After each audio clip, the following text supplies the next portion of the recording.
Forged in the fires of revolution, tested on today's front lines of freedom. Before there was a nation, there was the United States Army. From the hallowed ground of Yorktown's first stand to the unwavering readiness at Fort Bragg today, and onward to West Point's next generation of leaders. For 250 years, one force has stood ready, unshaken, unmatched, unbreakable. And today, the legacy rolls on. This is the United States Army's 250th Anniversary Parade. Representing our joint forces, please welcome the Chairman of the Joint Chiefs of Staff, General Dan Kane.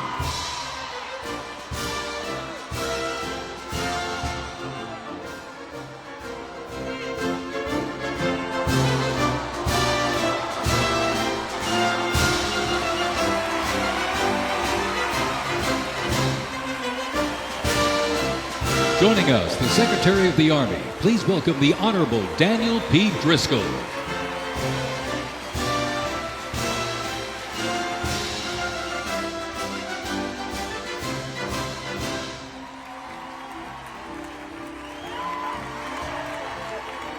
Ladies and gentlemen, please welcome the Secretary of Defense, the Honorable Pete Hegseth.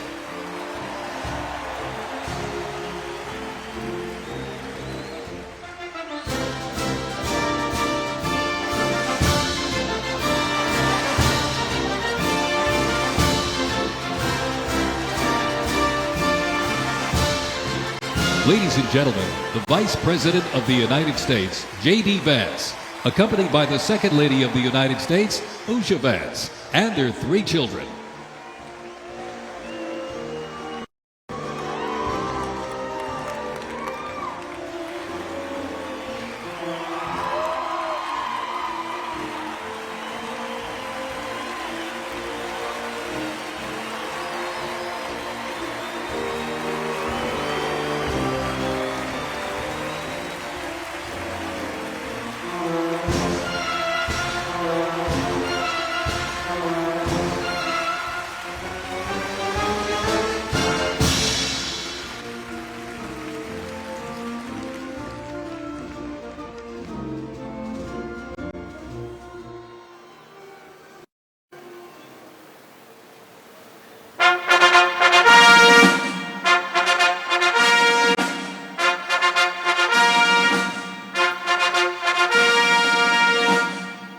Ladies and gentlemen, please welcome the President of the United States, Donald J. Trump, and First Lady Melania Trump.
Ladies and gentlemen, to honor America, would you please rise for the singing of our national anthem?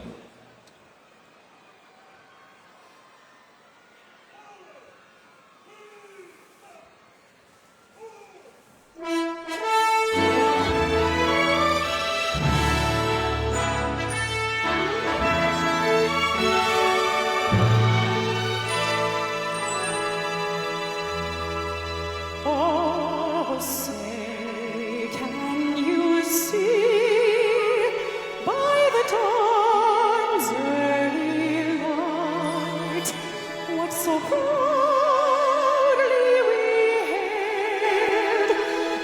twilight's last gleaming,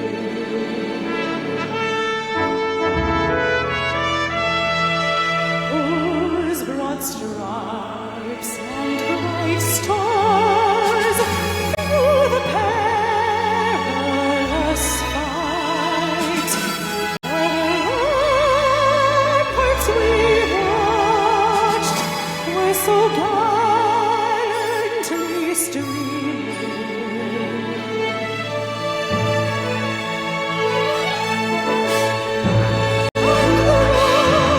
Rockets went the bombs bursting in air gave proof through the night that our flag was still there. Oh, say does that star-spangled banner yet wave? O'er the land of the free and the home of the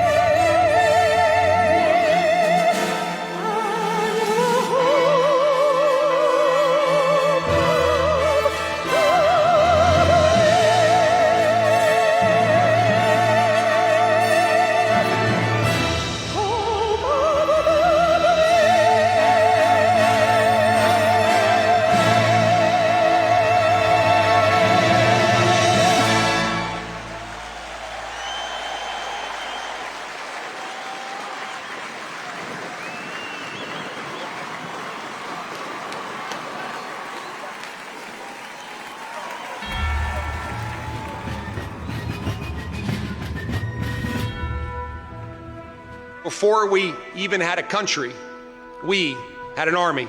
They started as a small, unorganized group of shop owners and farmers, but they fought the most powerful army in the entire world to a standstill in Concord, Lexington, and Bunker Hill. Then our Continental Congress chose George Washington as general of our Continental Army. But it wasn't until 1 year later, on July 4th, 1776, that news arrived of the signing of our Declaration of Independence. Now we had a new army and a new nation. With little gunpowder, no shoes, bloody feet, few cannons, little training, and even less food. Valley Forge started in December. They went into winter camp in December of 1777. Approximately 2,000 Americans died that winter of disease. They lived through hell, but they never ever gave up. Not this army, not this first American army. Finally, Washington and his army arrived, here at Yorktown, where they had General Cornwallis and his powerful British army trapped in this city against the sea. All of the preparation that Washington has learned through the course of those 6.5 years meets its full force here at Yorktown, and he employs it brilliantly. Sailing from the Caribbean, the French Navy arrived and took on the British fleet. Washington decided to make his move. Our men began digging to get closer and closer to the fort, finally getting within rifle and cannon range. Naturally, George Washington chose to set off our first cannon shot. The British had two small forts in front of the main fort. They were called Redoubts 9 and 10. Then, on the moonless night of October 14th, the American and French forces attacked the redoubts. The hand-to-hand combat with bayonets, knives, and fists was bloody, to say the least. But within an hour, we were victorious. And as the sun came up the next day, Cornwallis looked out and realized he was in serious trouble. So he prepared an all-out, desperate counterattack. It didn't work, and the British were forced to surrender. We were supposed to lose to the best army and the largest and most professional navy in the world. But our young army had won the war and our freedom. The freedom we hold so dear. And 250 years later, for what started as a ragtag group of shop owners, has now become the most powerful army in the world. Today, many things are very different from that army here at Yorktown, but one thing remains the same. An undying passion, guts, and love for our country remains deep in the heart of today's army. When I look into their faces, you can see it. That will never change. God bless the United States Army, and God bless the United States of America.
Ladies and gentlemen, our parade is officially underway.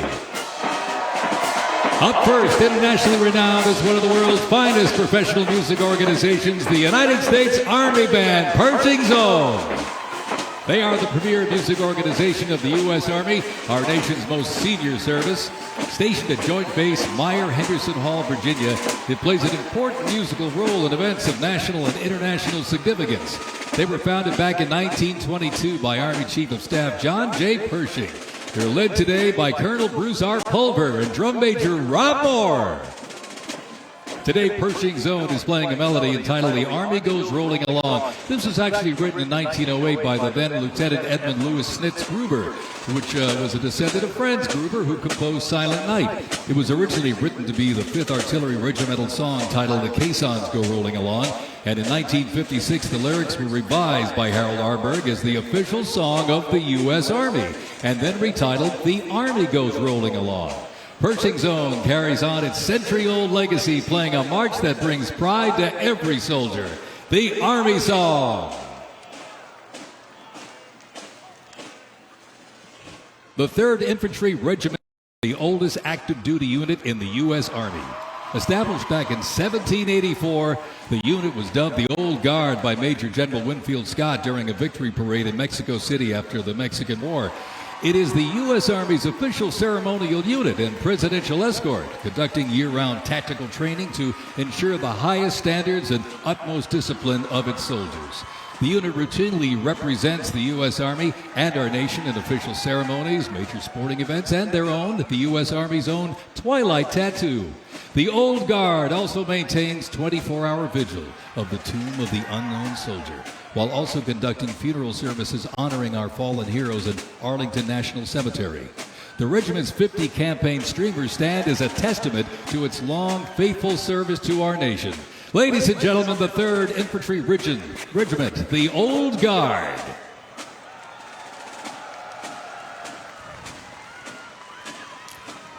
In 1775, the shot heard round the world at Lexington and Concord sparked a revolution, uniting 13 colonies and forging a continental army from farmers and frontiersmen. Against the odds, they turned the tide at Trenton and Saratoga, survived Valley Forge, and at Yorktown forced a British surrender, securing independence and giving birth to the United States of America.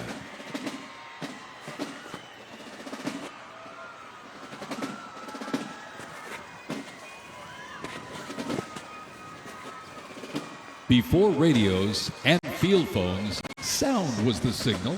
In the Continental Army, fifes and drums carried commands across the chaos of battle, telling soldiers when to advance, when to retreat, eat, even when to rest. That legacy actually lives on today with the U.S. Army Fife and Drum Corps, part of the 3rd Infantry Regiment known as the Old Guard. Founded back in 1960, they're the only unit of their kind in the armed forces. Performing in uniforms patterned after those worn by General Washington's musicians. Playing period instruments with patriotic precision, they bring history to life, sharing the sound and spirit of the Revolution through more than 500 performances each year, both at home and around the world, too. The Old Guard, Fife and Drum Corps, everybody.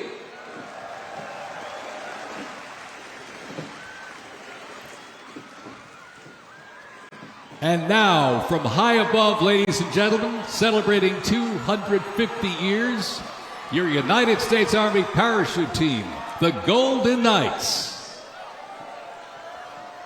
Descending at over 120 miles an hour, the Golden Knights are using flexible wing gliders to maintain their formation. They open their main canopy simultaneously and negotiate the softest possible landing. I'll tell you, they can't hear you, but they sure can see you. You can give them a great big wave, ladies and gentlemen. The Golden Knights, the finest parachuting team in the world.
Fort Sumter in 1861, a nation divided.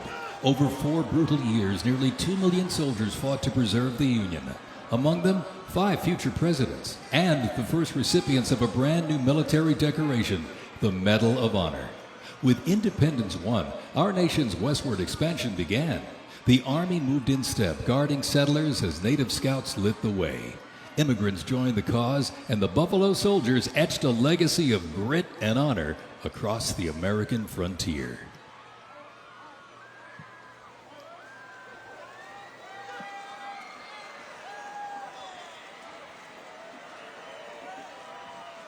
As they march by, a soldier's uniform signals their duty, their role, and their readiness.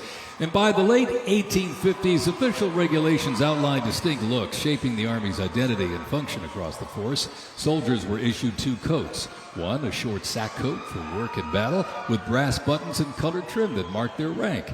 Well, by war's end, that rugged sack coat became the soldier's uniform of choice. As the war escalated, volunteer enlistment surged. Congress authorized support for a force of up to 500,000 new troops, answering the call to preserve the Union. As they march by, representing the Civil War era of our nation's history, is the 4th Infantry Division based out of Fort Carson, Colorado.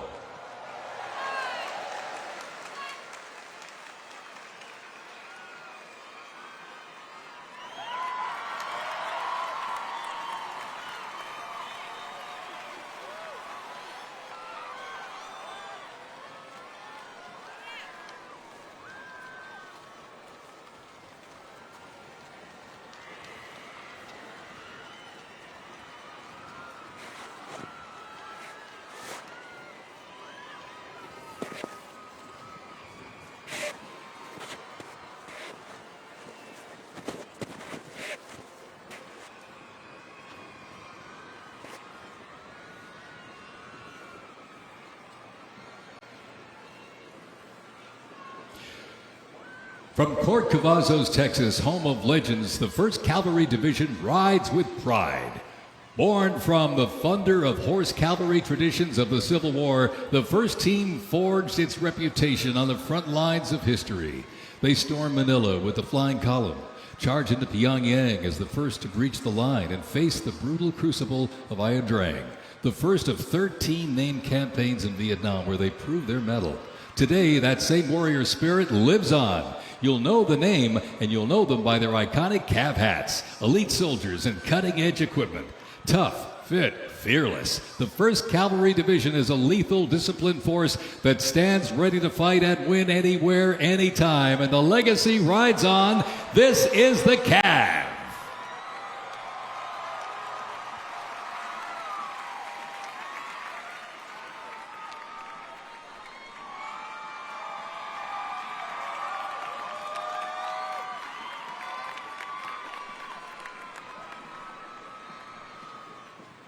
Special thanks to our sponsor, Lockheed Martin.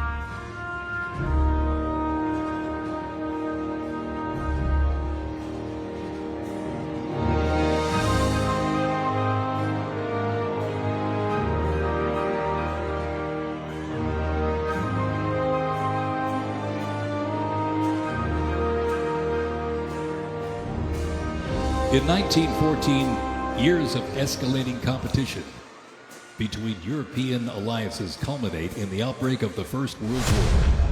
The two sides engage in a savage war of attrition, defined by opposing trenches, barbed wire, poison gas, and mass casualties.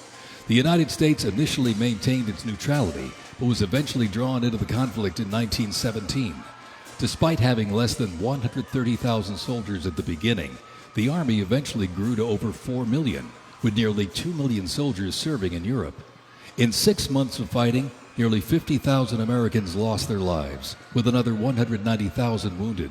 The guns fell silent with the armistice of November 11, 1918.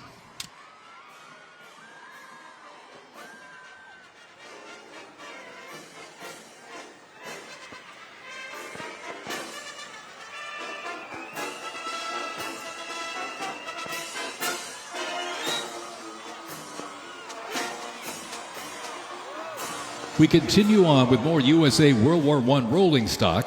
This 1918 Dodge touring car was part of the legendary 1919 Transcontinental Convoy. 3,251 miles and 62 grueling days across the Lincoln Highway. Now remember, no pavement, no GPS, and no power steering. Just grit, determination, and the drive to push Army mobility into the future.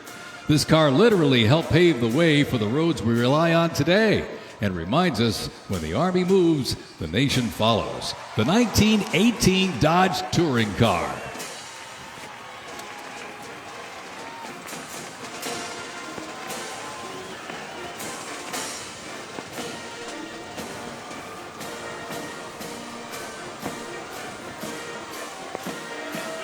Headquartered in New York, this is the 42nd Infantry Division Band. At the start of World War I, the 42nd Infantry Division was formed with troops from 27 National Guard units, stretching across the country like a rainbow. Composed of skilled musicians from all walks of life and professional occupations, they perform a variety of musical genres. Though their mission is primarily a musical one, the members were ordered into active federal service back in 2004 in support of Operation Iraqi Freedom 3. The band has also served in support of numerous state active duty missions, including cleanup efforts following Hurricane Sandy, distribution support during COVID-19, and recently, support for New York State Corrections. Commanded by Chief Warrant Officer 2 Ethan Wagner and led by Drum Major Sergeant First Class Drew Gans, the band is performing Over There, written in 1917 by Broadway composer and recipient of the Congressional Gold Medal George M. Cohan. Representing the World War I era is the 82nd Airborne Division, based out of Fort Bragg, North Carolina. You'll notice the unit is wearing replica World War I uniforms signifying the soldiers who served our nation during this time.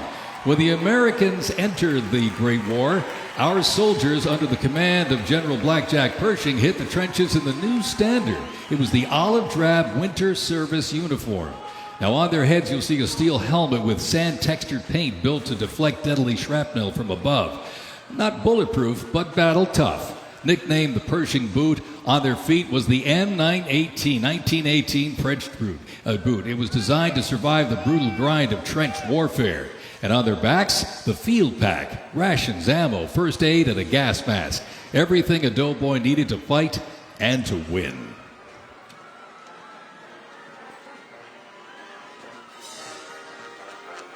Incidentally, the 42nd Infantry Division was deployed to heavy combat abroad and then deployed again in World War II, ultimately liberating the Dachau concentration camp.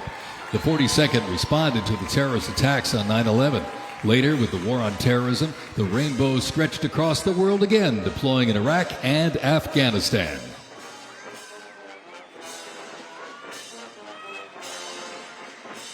Thundering into view, the pride of Fort Sill, the U.S. Army Artillery Half Section. This is literally powered by horsepower and heritage. This elite ceremonial unit honors the legacy of the Army's horse-drawn artillery. With precision, discipline, and 6 majestic horses pulling a vintage 1918 caisson, the half section keeps tradition alive and rolling strong. Representing the power, pride, and precision of America's field artillery, this is Fort Sill's finest, ladies and gentlemen.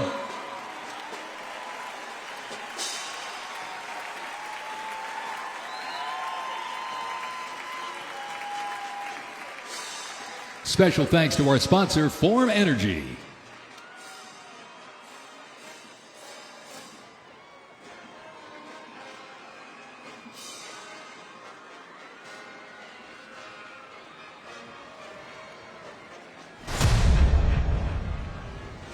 World War II, a global fight for freedom.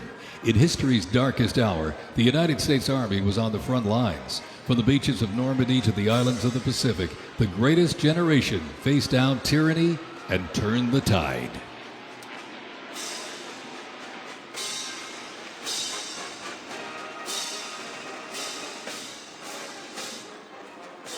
From bombers to fighters to transports, U.S. Army aircraft started to thunder across the skies in World War II. And take a look up there, ladies and gentlemen. Flying overhead right now. They are fast, they are fierce, and famously used in the Doolittle raid over Tokyo. Leading up front, the mighty B-25 Mitchell. Up next, the Cadillac of the sky, the P-51 Mustang. From the sky, we're back down on the ground. In World War II, one vehicle led the charge, the legendary quarter-ton 4x4 command recon vehicle, the Jeep. You might have a Jeep in your driveway, but not like this. The U.S. Army truck quarter-ton 4x4 command reconnaissance, better known as the Jeep, was an iconic vehicle of World War II and was the world's first mass-produced four-wheel drive vehicle. The Army used the Jeep for almost every military activity, including command vehicles, scout cars, and medical ambulances. Fast, rugged, the Jeep became a symbol of American ingenuity.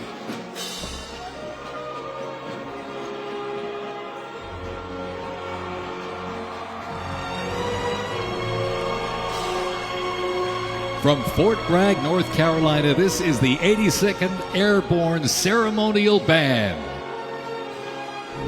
The 82nd received the nickname All-Americans after a contest as it represented the diverse origins of its members from every state.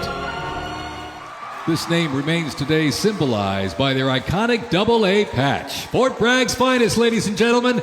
Give them a big round of applause, the 82nd Airborne Ceremonial Band.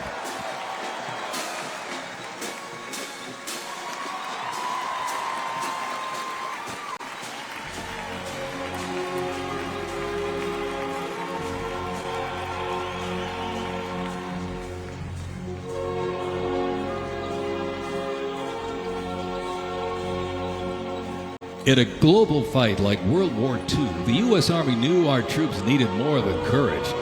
They needed innovation. Uniforms evolved for every environment, but olive drab remained the mark of the American soldier. Shaped by lessons from the trenches of World War I, the Army introduced two battlefield essentials: the M1 helmet, tough, stable, and built to protect under fire, and the M1 Garand rifle, powerful and fast. It gave American troops a very clear edge. General George S. Patton called the M1 rifle the greatest battle implement ever designed, and history proved him right.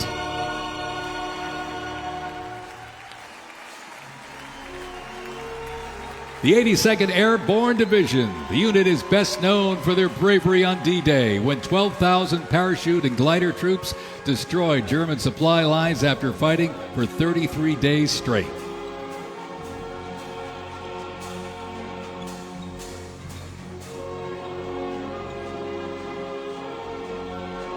The 101st Airborne Division, based out of Fort Campbell, Kentucky, traces its lineage back to 1918 when it first established as the 101st Division. Known for their ability to rapidly deploy across the world, the unit has held a crucial role in operations since its inception. From parachuting behind enemy lines on D-Day to leading helicopter assaults in Vietnam, the 101st redefined modern warfare. In the 50s, the Screaming Eagles stood tall at home, protecting the Little Rock Nine during the fight for civil rights. In recent decades, they've been sent across the world with stints as far as the Middle East, where they took part in Operation Desert Storm and participated extensively in the war on terrorism in Iraq and Afghanistan. The Screaming Eagles continue to lead the way as tomorrow's division in today's Army.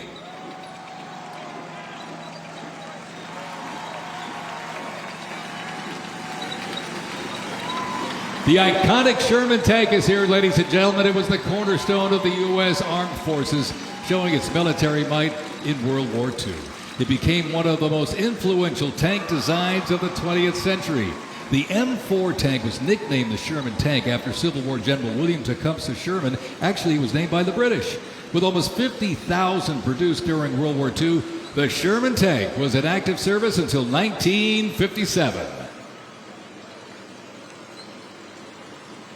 In World War II, the M16 half-track was a force to be reckoned with.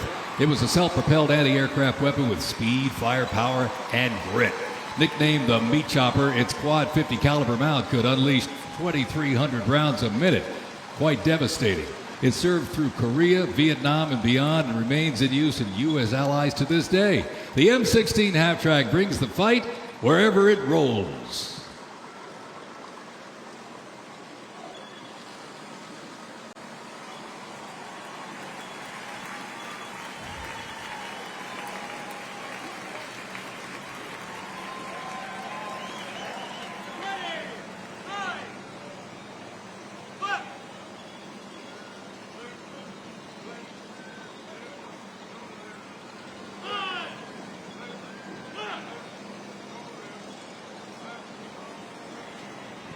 The U.S. Army Transportation Corps motto states, "Nothing happens until something moves." That was never more true than with this. Look at this, the 2.5-ton Chevrolet Deuce and a Half. Moved up to 10,000 pounds of cargo and was the backbone of the Red Ball Express that kept the Allies supplied after D-Day in World War II.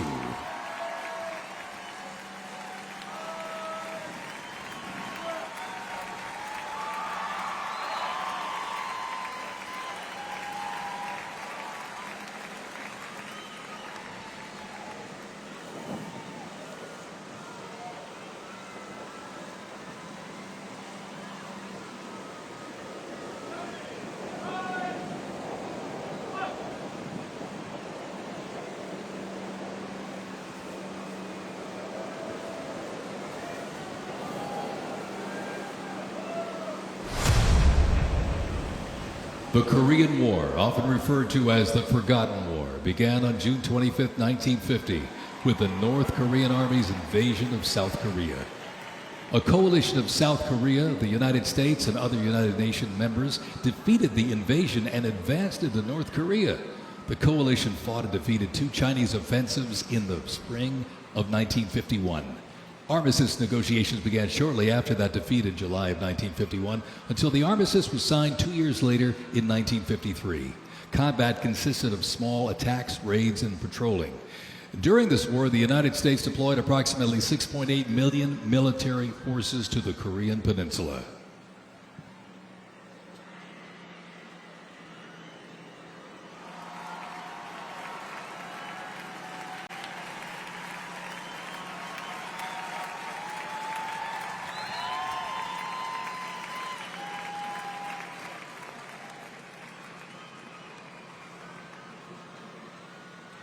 Special thanks to our sponsor, Coinbase.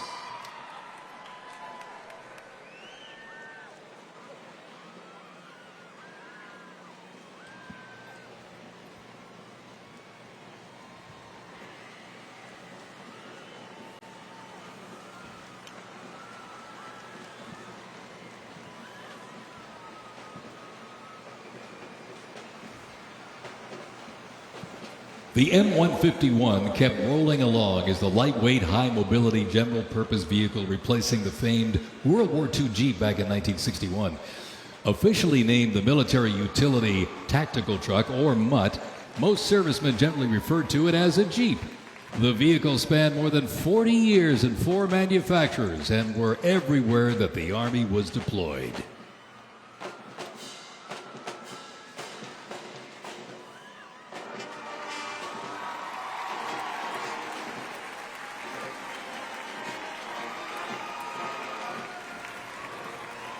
Another rolled by earlier, and at 2.5 tons, this deuce and a half, the M35A2 classic military transport truck, was a mainstay of the U.S. Army for decades, particularly during the Vietnam War and Operation Iraqi Freedom. The deuce and a half proved its value moving cargo, supplies, and soldiers. Its capabilities include up to 5,000 pounds off-road and 10,000 pounds on-road, making it ideal for moving just about anything. In the jungles of Vietnam, the U.S. Army faced a new kind of war. Helicopters became the new workhorses of battle, delivering troops, firepower, and supplies into some of the most unforgiving terrain on Earth. This is the U.S. Army in Vietnam, the era of air mobility, fierce firefights, and unwavering brotherhood.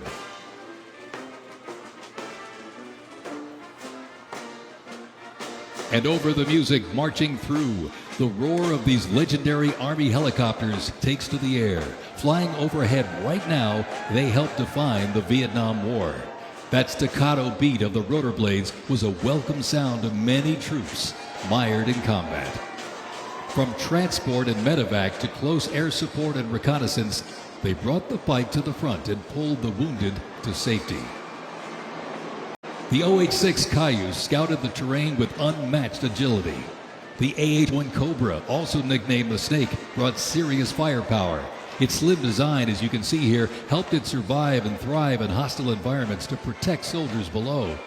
And the icon of the era, the UH-1 Huey, the first turbine-powered helicopter in service with the U.S. military. There was nothing the Huey couldn't do. General support, air assault, cargo transport, medic evacuation, and ground attack missions. The Cayuse, Cobra, and Huey, ladies and gentlemen, 3 iconic Army symbols in the sky.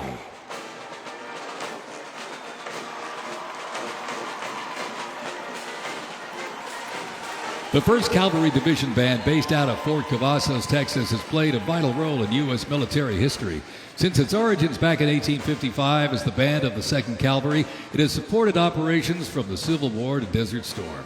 Over time, it's evolved into a powerful force using music to strengthen bonds between soldiers and engage with communities. From World War II in Korea to the Vietnam War in Bosnia, the 1st Teen Band has enhanced morale and upheld the division's enduring legacy. Today, the band continues its mission using music to shape perceptions, foster trust, and promote national Army and division interests. Standing ready to serve, it remains an enduring symbol of the 1st Cavalry Division's legacy and commitment to duty. The band performs Hit the Leather and Ride, a march composed by Captain Robert Meredith Wilson. This piece reflects the cavalry's transition from horses to mechanized warfare, capturing the speed, the resilience, and the tradition of the division. From Cavazo, Texas, everybody, the 1st Cavalry Division Band.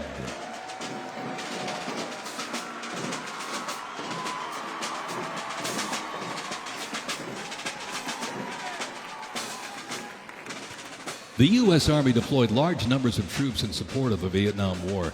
The first contingent of U.S. Army advisors arrived in Vietnam in the late 1950s, and that quickly grew to a small team of around 100 soldiers, which then expanded to more than 600 over the next decade.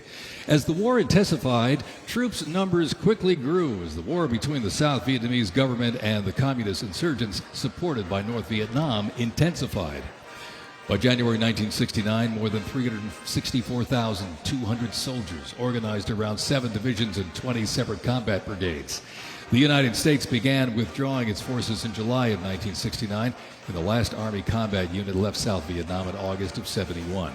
The last U.S. combat soldier came home March 1973, while a small number of non-combat personnel remained until April 1975.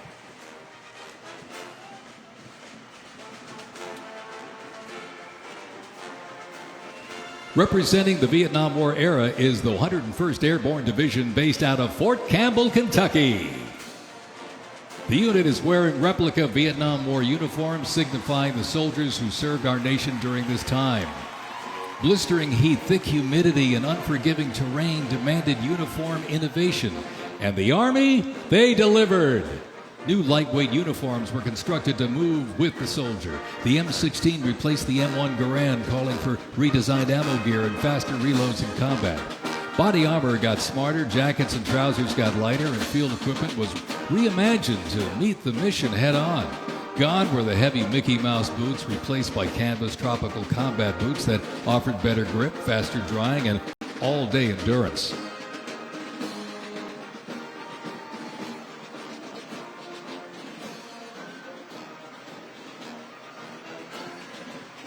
Special thanks to our sponsor, Oracle.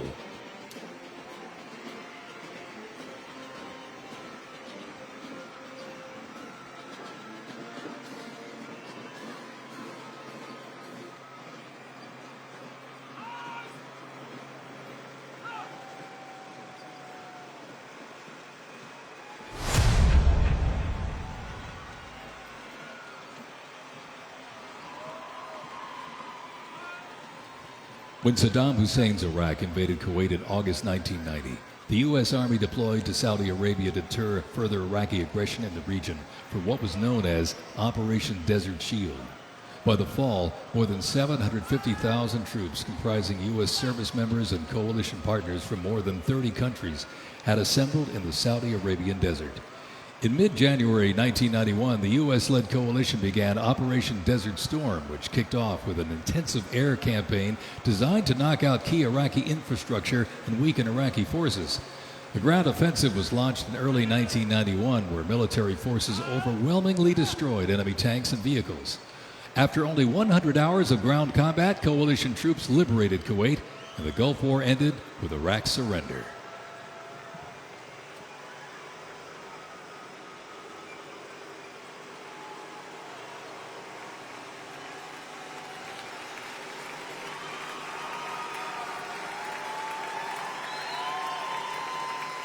From Fort Riley, Kansas, this is the 1st Infantry Division, one of the Army's most storied divisions. Nicknamed the Big Red One because of the distinctive red on their unit patch, as the oldest continuously serving division in the U.S. Army, the unit has participated in every major operation since World War I, living up to its motto, no mission too difficult, no sacrifice too great, duty first. The 1st Infantry Division was originally established as the 1st Expeditionary Division in 1917 and spearheaded the American Expeditionary Forces in France during World War I. In World War II, the Fighting First stormed Omaha Beach on D-Day and liberated Nazi concentration camps. The highly decorated unit has had 37 members of the Big Red One awarded the Medal of Honor. In Washington, D.C., the 1st Division Monument stands in President's Park, memorializing those who died while serving in the 1st Infantry Division. Ladies and gentlemen, they are the Big Red One, the 1st Infantry Division.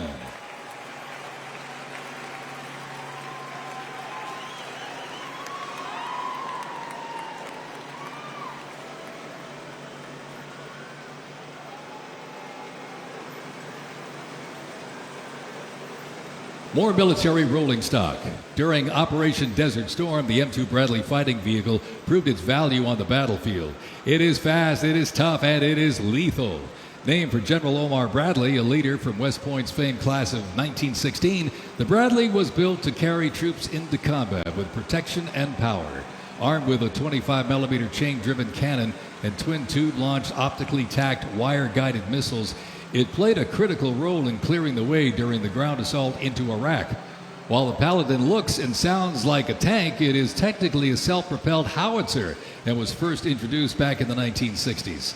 Over the years, it's been upgraded to perform in versatile battlefields from Vietnam to the Soviet Union to Iraq.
In the Gulf War, no division hit harder or moved faster than the 1st Armored. The 1st Armored Division, nicknamed Old Ironsides, is the oldest, most recognizable armored division in the United States Army. As part of the buildup for World War II, cavalry and reconnaissance units were brought together to form the 1st Armored Division in 1940. In the Gulf War, no division hit harder or moved faster than the 1st Armored. Old Ironsides really led the way. During Desert Storm, they engaged in some of the largest tank battles in Army history that were decisive victories, shattering enemy formations. Based in Fort Bliss, Texas, America's Tank Division is currently supporting missions in 20 countries across 5 continents. From World War II to today, Old Ironsides remains battle-proven and always ready.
First used in Operation Desert Shield and Desert Storm, the M119 howitzer brought precision firepower to the front lines.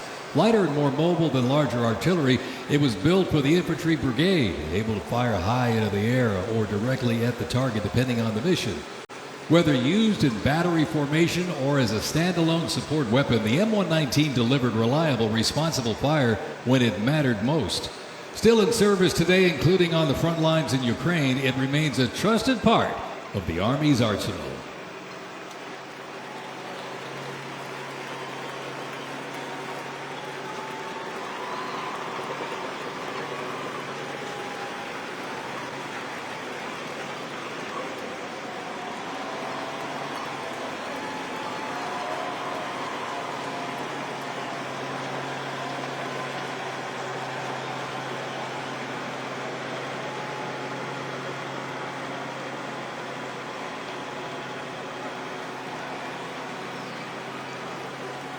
Special thanks to our sponsor, UFC.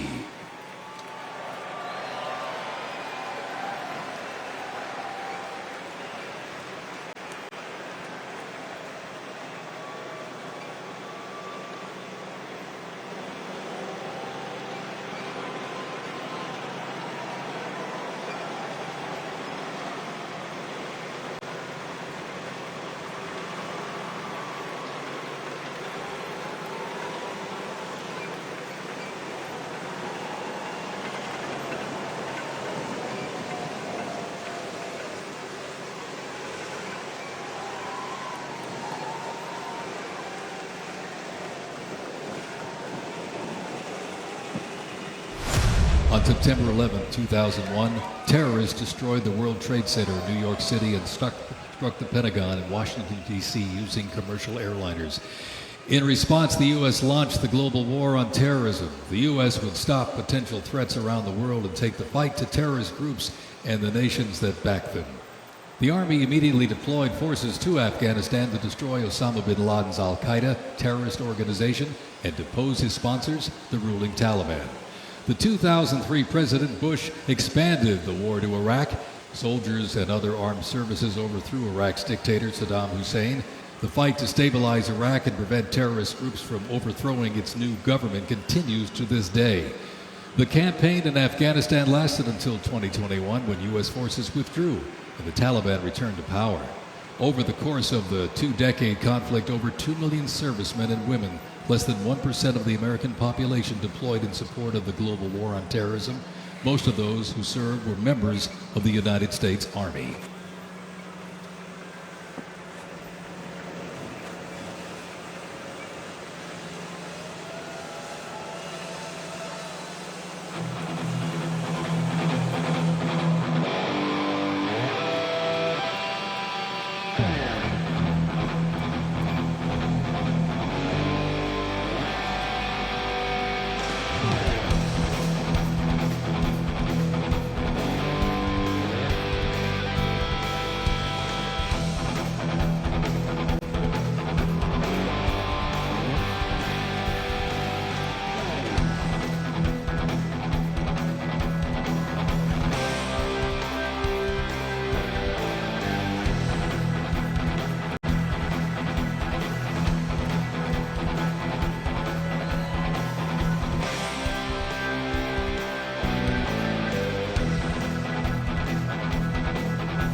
The global war on terrorism saw the introduction of a range of new technologies on the battlefield.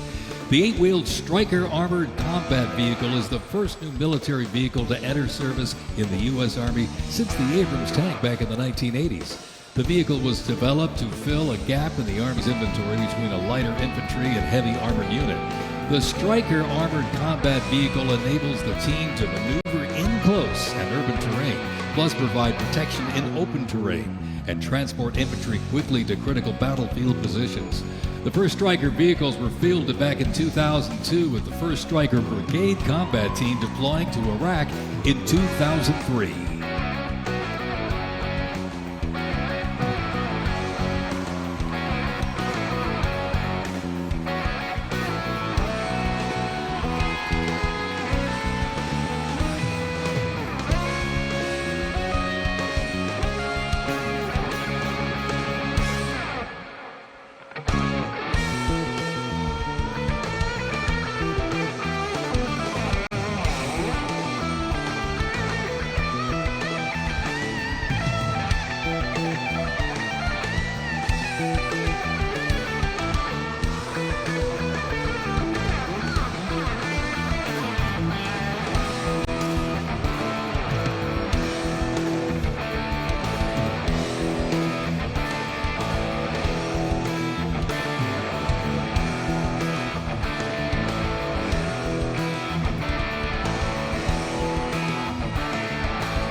U.S. Army Rangers, predating the Revolutionary War, fought in the War of 1812 as part of the regular Army and patrolled the frontier from Ohio to western Illinois on horseback and by boat, with the likes of Daniel Boone and Abraham Lincoln in their ranks.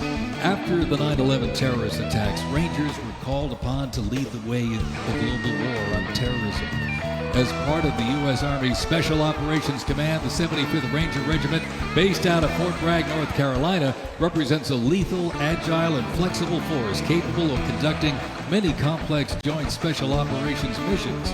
Today's Rangers Regiment is the Army's premier direct action raid force. It is always combat ready, mentally and physically tough, and prepared to fight our country's adversaries. The U.S. Army Special Operations Command is an elite group of individuals trained to lead and succeed in protecting the country from their threats. Composed of 5 units with unique specialties, Special Operations works in small tactical teams, taking on the most challenging and sensitive missions. Military legends to service members and civilians alike, they take on terrorists through quiet guerrilla war-style missions in foreign countries. Ladies and gentlemen, the U.S. Army's Special Forces.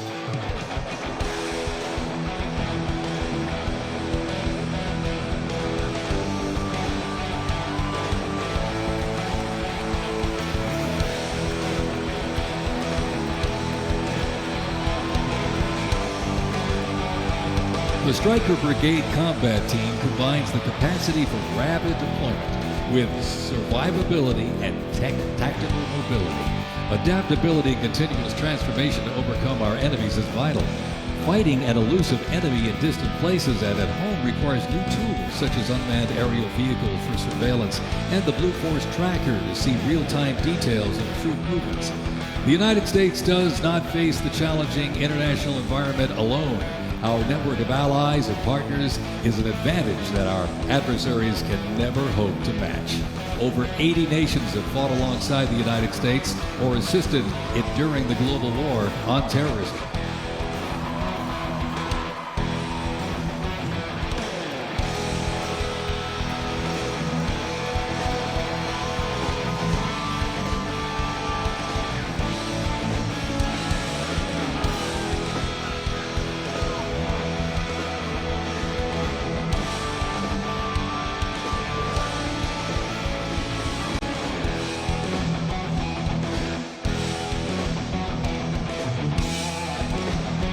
The 10th Mountain Division's climb to glory began with its establishment as the 10th Light Division in July 1943, the only one of its size in the U.S. military to receive specialized training for fighting in mountainous conditions. After periods spent inactive as a training division and as a standard infantry division, the unit returned to its roots in 1985 when it regained its Mountain Division designation. In the 1990s, the division participated in numerous humanitarian and peacekeeping operations. During the war on terrorism, the 10th Mountain Division proved their mettle as light fighters through repeated deployments to Afghanistan and Iraq. Now, since 2002, the 10th Mountain Division, based out of Fort Drum, New York, has been the most deployed regular Army unit. Its combat brigades have seen over 20 deployments to both Iraq and Afghanistan in support of Operation Iraqi Freedom and Operation Enduring Freedom. To show America's military might, they have one purpose: to deter war and, if ordered, defeat the enemies of the United States of America. They are the 10th Mountain Division.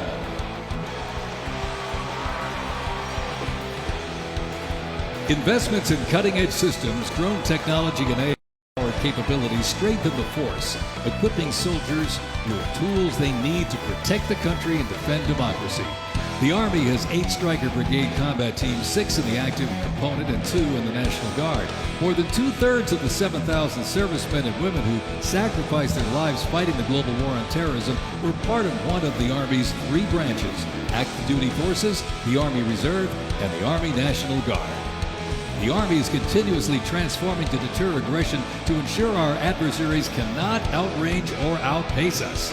This transformation is not just about adapting, it's about maintaining dominance, ensuring that America's Army remains unmatched in its speed, flexibility, and ability to support the nation's strategic priorities.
Special thanks to sponsor Palantir.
Today, the U.S. Army's mission is to deploy, fight, and win our nation's wars. How?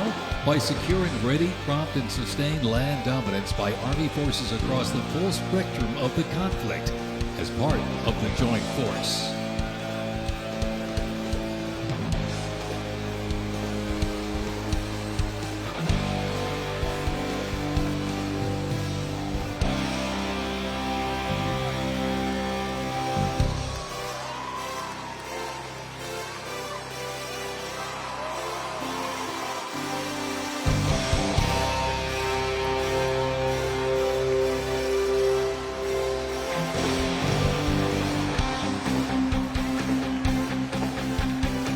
Keeping the Army forces battle-ready and nimble makes transportation for the U.S. Army a very vital element. Spread across the parade today, numerous fighting vehicles, some designed for very specific functions and others for flexibility, but they all must be maintained. With over 200,000 trucks alone, wheeled vehicle mechanisms ensure that the fleet of vehicles are ready, and these mechanics get the job done. This convoy starts with the M777, a lightweight howitzer. These lightweight howitzers may not look particularly lightweight, but are made from titanium. They are 7,000 pounds lighter than their predecessor, the old M198. Used by the Army since 2005, the M777 is currently being used in Ukraine. Weighing only 4,700 pounds, the M119 howitzer is smaller and is used by infantry brigades, particularly for air assault missions. It was first used in Operation Desert Shield and Desert Storm in 1991 and is also seeing active use in Ukraine.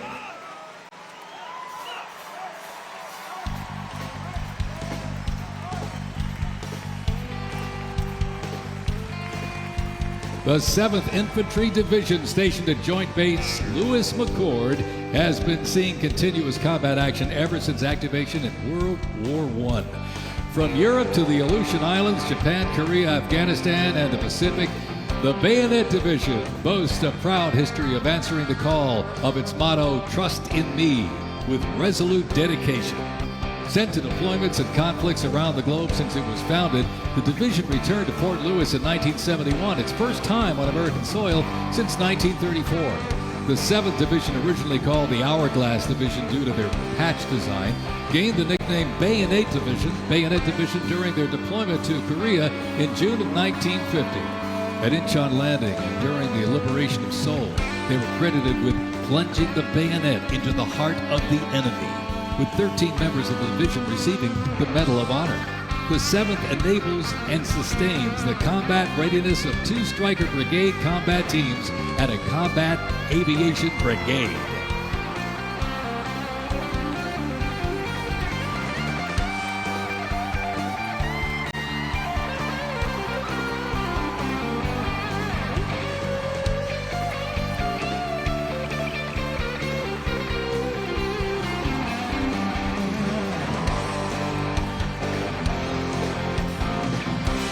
With the American soldier, the cornerstone of everything the Army does, we are continuously transforming. Army careers span the spectrum from attorneys to astronauts and mechanics to engineers. The Army's greatest asset is our people, the finest men and women our great nation has to offer, with a myriad of talents that make us stronger. Aside from its people, the Army's next greatest asset is its technology and equipment. Coming up next, these vehicles offer a glimpse of what the Army employs for readiness and battle. The portable howitzers and the portable Abrams tank were used extensively in the Gulf War, along with Bradley tanks and the infantry squad vehicle. The ISB provides enhanced tactical mobility of an infantry brigade combat team. This allows commanders greater freedom of movement and action. The ISB provides the warfighter with increased flexibility to ensure infantry units maintain momentum to achieve mission success.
When duty calls, U.S. Army soldiers don't just answer, they lead.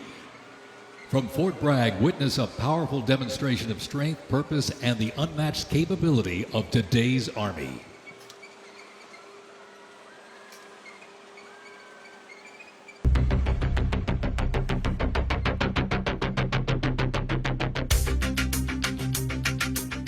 The Army has made me see my potential, and I feel like it's molded me into a better person. I grew up in a very patriotic household. My grandfather, he served in World War II, and his brother, my uncle, served in Vietnam. I can do this. If they can do this, I can do this. When I was born, my dad was still serving in the military, and him coming home in his uniform, I'm like, yeah, I want to do that. Clear for takeoff. My motivation, I think it follows in line, I think, with what my family's done is kind of a sense of duty to serve our country and give back since it's given us so much.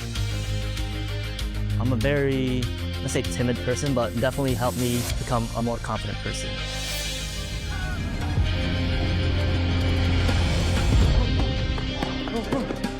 Working with a group with my peers, it really shows how much working with a team can strengthen you. All right, ready to go? Ready to go. I derive a lot of purpose from serving others. I think serving something bigger than myself gets me out of bed every day. If you power it up, keep up.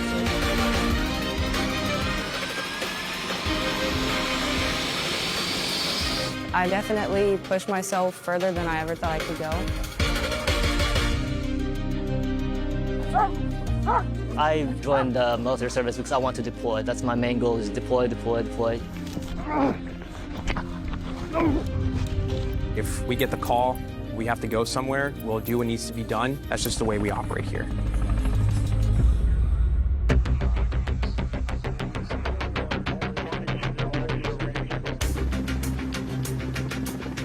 This is one of the few jobs in the nation where we all take an oath to say, I'm willing to put my life on the line for you, and they're willing to put their life on the line for me.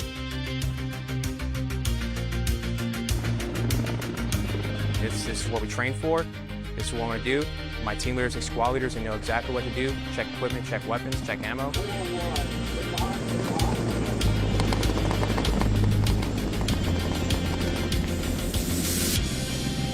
We're always ready to deploy within 18 hours and handle the mission at task.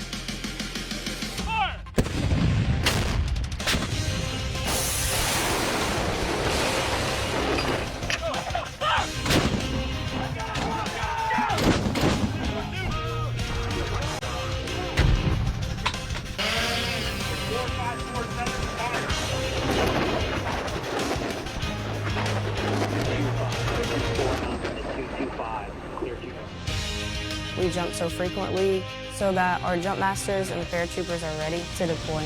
Airborne personnel, stand up! I'm very passionate about being a jump master. The paratroopers, they see you and, you know, they believe in you.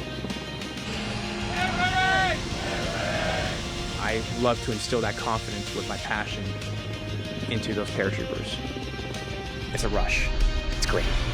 Drop and clear for personnel drop.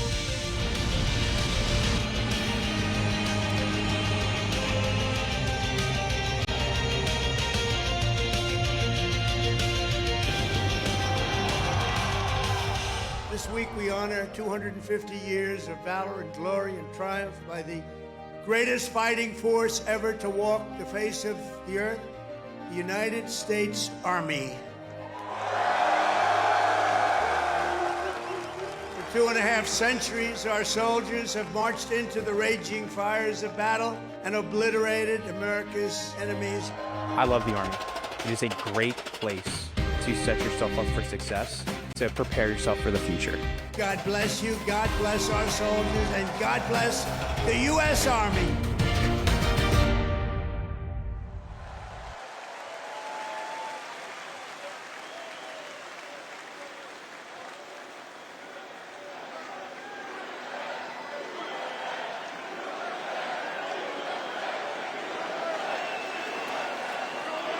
Joint Base Elmendorf, Richardson, Alaska is the home to America's Arctic Angels, who execute expeditionary operations worldwide, conduct multi-domain operations in the Indo-Pacific Theater and the Arctic, and on order decisively defeat any adversary in extreme cold weather, mountainous and high-latitude environments through large-scale combat operations. The Angels are the Army's only Arctic division.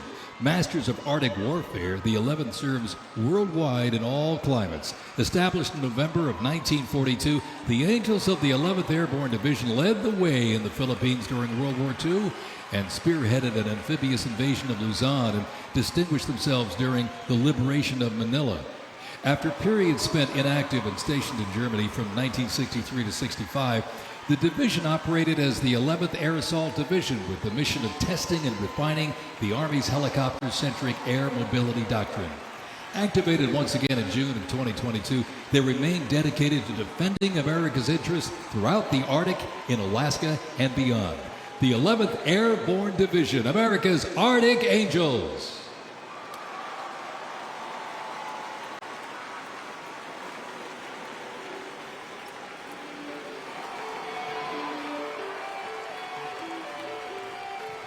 Requiring ongoing maintenance in the field and on base because nothing happens until something moves, wheeled vehicle mechanics supervise and perform maintenance, repair, and recovery operations on vehicles that serve the Army in a variety of mission-critical roles. Included in the array of mobile artillery such as Paladins and the Abrams tank is the Joint Light Tactical Vehicle known as the JLTV. It's highly adaptable, providing protected and sustained mobility for personnel and payloads. The JLTV is known for its off-road capability while providing armor against small arms and improvised explosive devices. The JLTV right there.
The U.S. Army Reserve is inseparably linked to America's long-standing citizen-soldier tradition. Organizationally, the Reserve's roots lie in the Medical Reserve Corps, established back in 1908 to provide a ready reserve of medical manpower. This organization was folded into the new offices of the Officers Reserve Corps in 1917. Reserve organizations furnished crucial manpower to the Army during World War I and were merged into 1920 into the Organization of Organized Reserve. During World War II, the Army activated 26 organized reserve infantry divisions, and roughly a quarter of the Army's officer corps came from the reserves during the conflict. During the Korean War, the Organized Reserve Corps was reorganized and redesignated the U.S. Army Reserve. The Army Reserve has since served as a vital source of manpower for the force during times of need, gradually transitioning from a strategic force to an operational force in response to the pressures of the war on terrorism. In the 170,000 Army Reserve soldiers and 11,000 civilians serving their home communities, and when needed, they can quickly mobilize. The Army can't deploy, they can't fight or win without the Army Reserve. They are an important component of Army readiness. Let's have a big hand for the Army Reserve.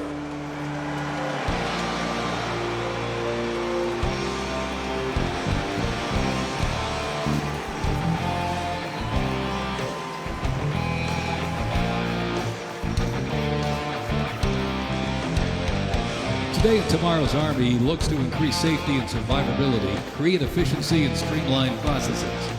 The Stryker is a great example of assessing evolving needs and developing the solution. Strykers provide a balance between heavy armor and infantry brigade and combat teams.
When Americans hear the name Bastogne, they remember one of World War II's most heroic defenses, the Battle of the Bulge.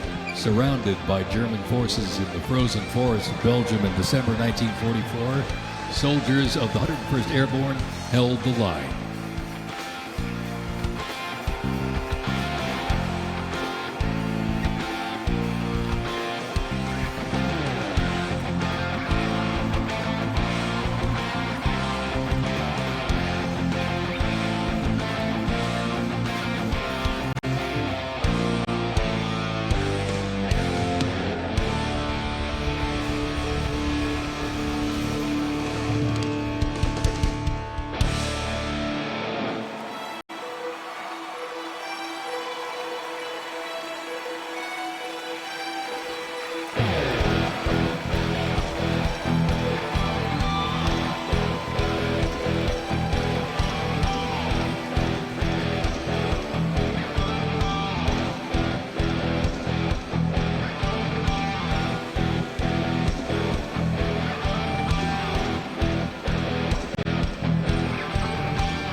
unit before you is a platoon from the multi-purpose company 2nd Battalion, 327th Infantry Regiment, 1st Mobile Brigade, 101st Airborne Division, Bastogne.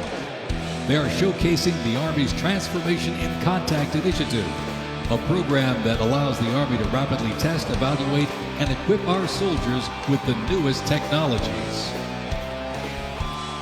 Modern, mobile, and mission-ready, the Bastogne Brigade continues to adapt to new threats while staying rooted in the fierce resilience that defined its birth.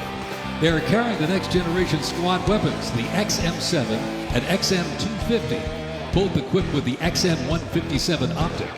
The vehicles are the infantry squad vehicle, a new mobility asset that can rapidly move through most terrain types. The trailer is the S-MET, and it's capable of carrying heavy loads under its own power through restrictive terrain.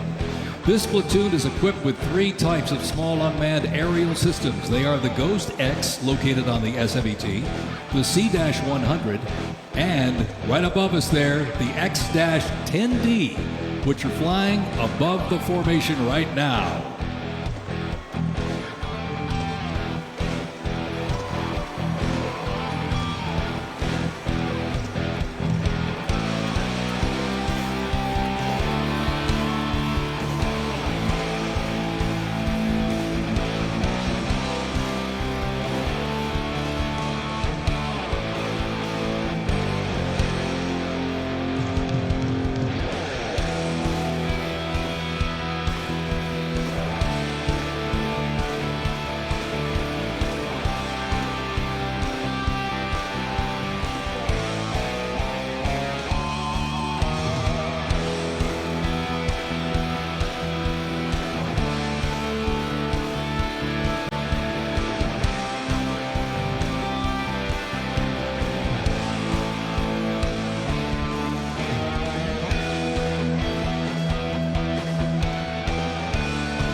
The Bradley fighting vehicle has proved itself to be lethal and survivable in multiple theaters since it first fielded back in the 1980s.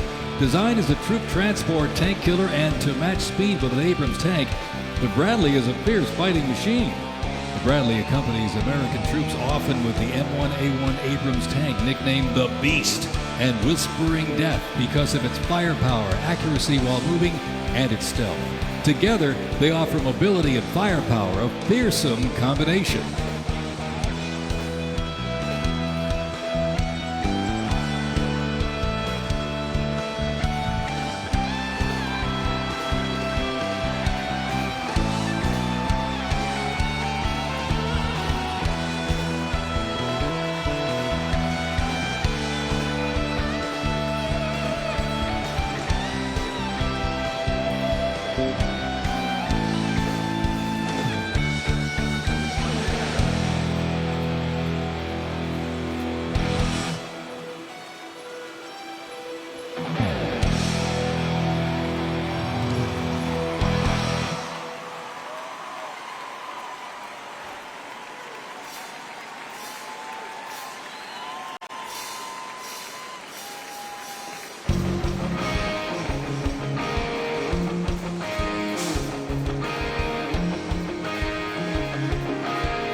And high in the sky, the AH-64 Apache. It's the premier attack helicopter in the world.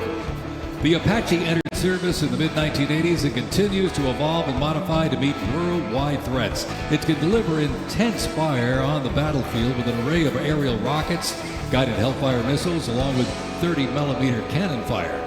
The aircraft you see here is configured with a sophisticated targeting radar system and can operate in poor visibility and in the black of night. With more than 1,280 aircraft in operation accumulating over 5 million flight hours, 1.3 million of which have been in combat, the AH-64 Apache represents the backbone of the U.S. Army's attack helicopter fleet and a growing number of international defense forces.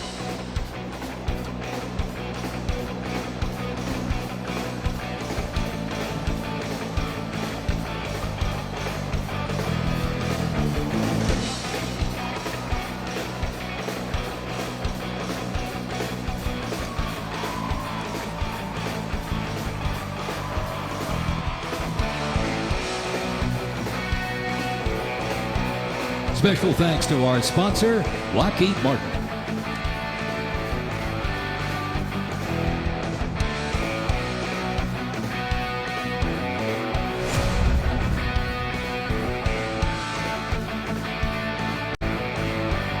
Now, let's roll on to the future of Army readiness. The Army Research Laboratory robot dogs reflect the latest in Army innovation. Look at this. Much like a true canine, these robots can go where soldiers cannot. They have increased mobility, improved tactical awareness, reduced risk to soldiers, and enhanced teamwork. Replacing soldiers, robot dogs can explore terrain that may be difficult for soldiers to traverse, dispose of explosive ordnance, and act in defensive posture or aggressive capacity when armed.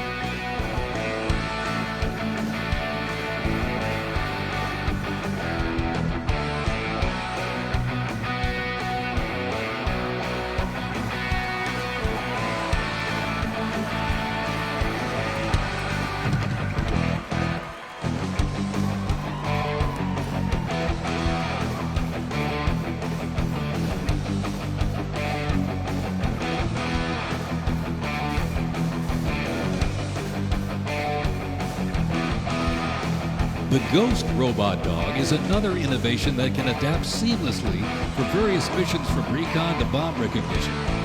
These dogs reduce risk and support soldiers completely in high-stakes missions. They have a standard walk speed of 2 miles per hour and are working towards 6.7 miles per hour sprint.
As the oldest continuously serving Army band and the oldest unit at West Point, this is the United States Military Academy Band, ladies and gentlemen.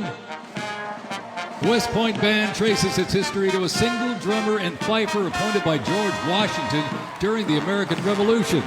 Over the next 2 centuries, this band evolved into one of the most capable and versatile performing groups in the world.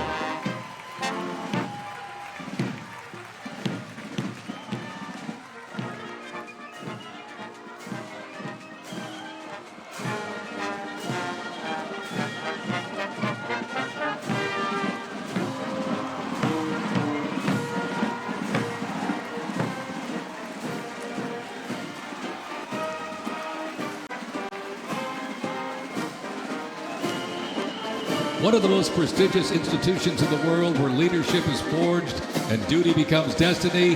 This is West Point, where Army leaders are made. With the motto of duty, honor, and country, West Point trains the best and brightest to serve their country as Army officers. Founded back in 1802 by President Thomas Jefferson, West Point is the home of the Long Gray Line, a legacy of courage and excellence that includes 77 Medal of Honor recipients, 2 U.S. presidents, Grant and Eisenhower, and numerous generals, including John J. Pershing, Douglas MacArthur, and Norman Schwarzkopf.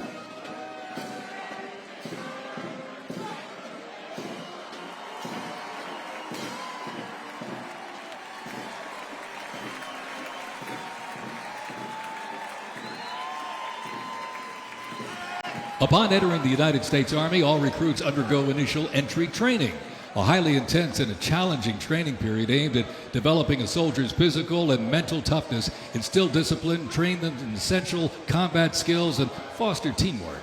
IET transforms civilians into soldiers based on the 7 core Army values: loyalty, duty, respect, selfless service, honor, integrity, and personal courage.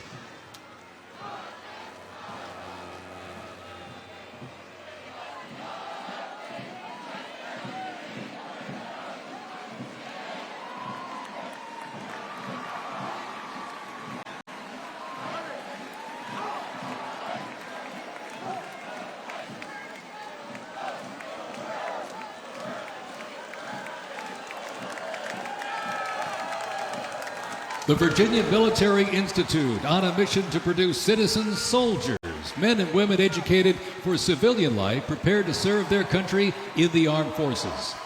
VMI counts a Nobel Prize winner, 11 Rhodes Scholars, generals, 7 Medal of Honor recipients, and a Pulitzer Prize winner among its graduates. As one of the nation's senior military colleges, students at Virginia Military Institute can participate in Army ROTC or the Corps of Cadets. While cadets in the Corps can serve in any branch of the United States military or pursue other careers, those in Army ROTC earn their commission as officers, ready to serve on active duty in the National Guard or Army Reserve. Each year, the Army Senior ROTC Blue Ridge Battalion commissions approximately 130 second lieutenants, ensuring that excellence in leadership continues in generations to come.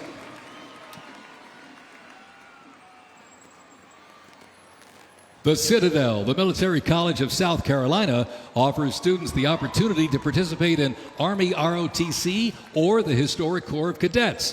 Founded in 1842, the Citadel is the 3rd oldest of the senior military colleges and is known for its Corps of Cadets living and studying under a classical military system that makes leadership and character development essential. While military service is not required at graduation, more than 120 students earn their commission each year through the Army Senior ROTC Palmetto Battalion, playing a vital role in shaping the future.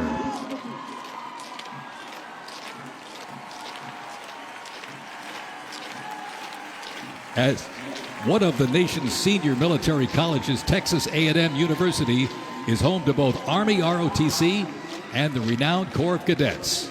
The Corps of Cadets' central purposes has remained building individuals that exemplify respect, excellence, leadership, loyalty, integrity, and selfless service. Students at the university who participate in the Army ROTC earn their commission as officers ready to serve on active duty in the National Guard or Army Reserve.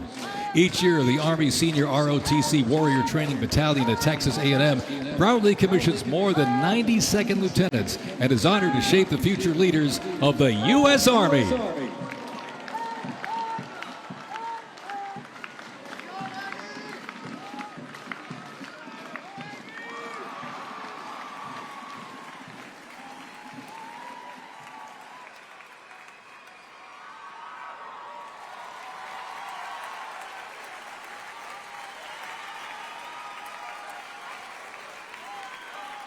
In a powerful display of commitment, these future soldiers will raise their right hand and take an oath of enlistment, pledging to serve our nation. This joint formation is proudly led by the Joint Task Force, National Capital Region, and the Military District of Washington Retention Team.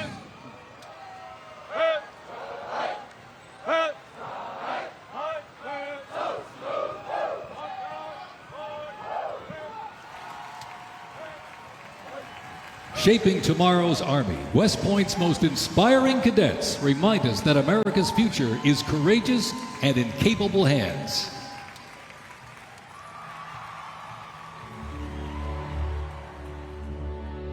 The pride to serve my country knows that I'm doing it not for myself. Every day I put on the uniform, I'm not just representing Caroline Robinson. I'm representing my company here at the Academy. I'm representing West Point. I'm representing the United States Army, and ultimately, I'm representing the United States of America. I really came to West Point because belief in the American dream and giving back to our country. You're a part of something that is much bigger than yourself. You're a part of a tradition of excellence and a legacy that's connected not only to the Academy, but to the American Army. I'm surrounded by people who want to make themselves better and serve our country. Excellence is their baseline, and that to me is what it means to be a West Point cadet. From the earliest days of our nation, this supreme tradition of American military service has been passed down from soldier to soldier and generation to generation, and it's a beautiful thing to watch. My brother preceded me here, and originally I didn't really know what West Point was until he came. But when I saw the mission that they were committed to, of upholding the principles of American democracy and protecting the Constitution, I knew it was somewhere I had to be. Every time that we lived outside of the United States, I always developed this sense of gratitude and pride of being an American, and I wanted to give back to my country what it gave to me. And it wasn't until I zipped up the blouse and I put the belt on for the first time that I realized that I was going to be serving my country, and it felt right. West Point was the place that I needed to be, and more importantly, the Army was where I wanted to be. I just looked to the left and right over basic training and realized that we all had the same American patch on our shoulders, that we're all fighting for the same thing. I mean, there was no better feeling in the world knowing that every single person around you is committed and willing to die for that mission. You came for excellence, you came for duty, you came to serve your country, and you came to show yourselves that you are among the smartest, toughest, strongest, most lethal warriors ever to walk on this planet. What excites me the most about my future in the Army is the opportunity that I'm going to have to give back to the American soldiers that I'm going to be leading. Because ultimately, they don't get to choose. And to me, it's that burden of responsibility to be the best leader. And as a young officer, that's going to be exactly what I get to do. I was the cadet basic training first detail for the first 3 weeks. And I got to see the new cadets come in from their families' homes and being in process on their very first day and watching them grow so quickly. I would do all the formations, and I looked out at these 1,000 new cadets, people who just come out of high school. They were completely different people. I don't think there's another institution in the country like West Point where the student body is so committed to furthering the mission of America and ensuring our democracy and freedom for generations to come. I'm really surrounded by the best of the best, and that's when I realized this is a place that I absolutely want to be. West Point itself is an amazing institution, but it only provides opportunities. The people here have to choose to take those opportunities and grow and lead and serve. And the people here want to do that. And I'm proud to be a part of that. And I would tell any high schooler who is considering it, you won't regret it.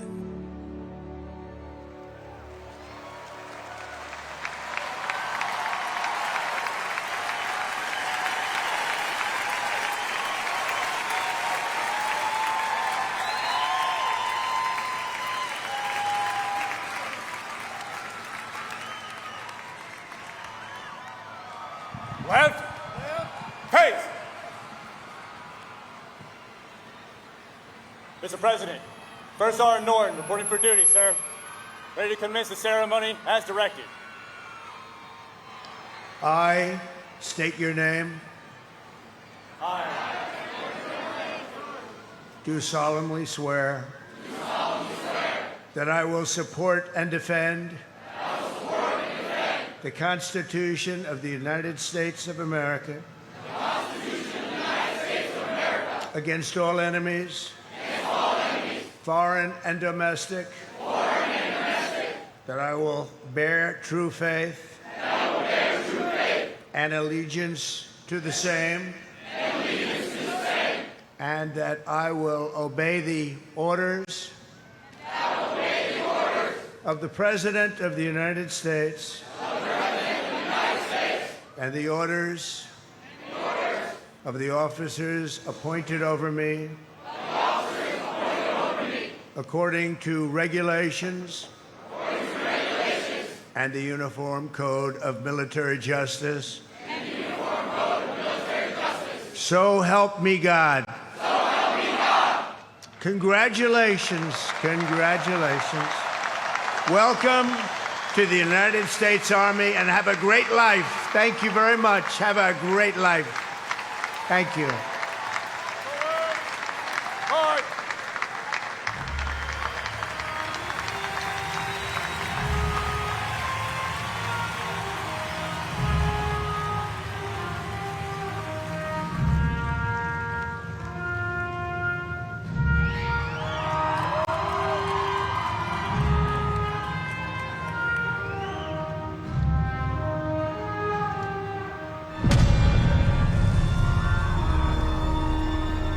Ranger School is the best life insurance policy for our Army.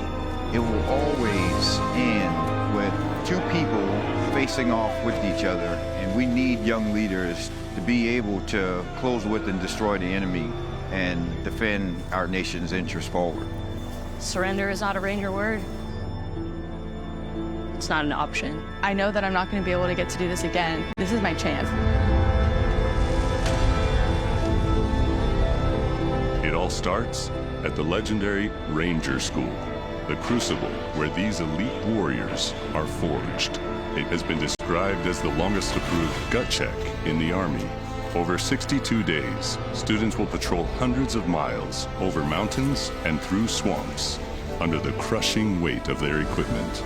All the while, they are deprived of both food and sleep, forced to perform at the very edge of their physical limits. But it's not just the physical challenges that make Ranger School so intense. The mental strain will break these soldiers down to their core. If I have a come-to-God moment, I have to take my PC off my patrol cap.